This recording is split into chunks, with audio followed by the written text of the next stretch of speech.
This is the reason that we want to see people pairing. We want people pairing so that we know they can cover for each other.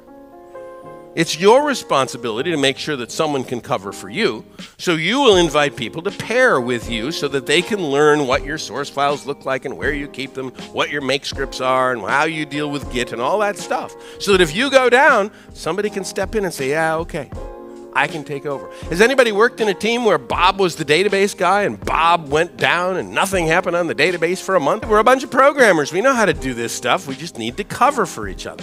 We need to behave like a team. Teams cover for each other. I expect that. I expect that if I've got a team of 15 people and I decide I need to divide that team in half and take 7 people that way and 8 people that way, the 8 people remaining will still be able to operate because they know enough about the whole system to continue behaving like a team.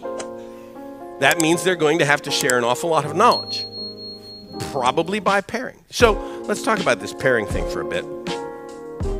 People get very scared of pair programming because they think they don't want to sit next to some guy forever. Yeah, that'd be awful. I don't want you to pair 100% of the time.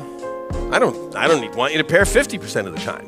I want you to pair enough so that you can cover for each other and that you can review each other's code. How long should you pair? An hour.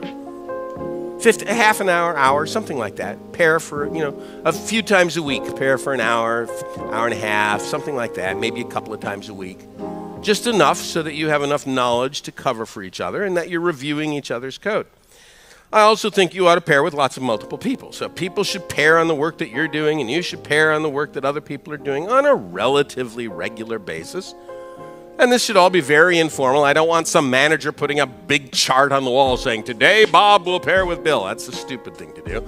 Just everybody ought to be able to, from time to time, say, you know what, I'd like to work with you for a half an hour, and we can kind of learn what each other are doing. That's a wise thing for a team to do.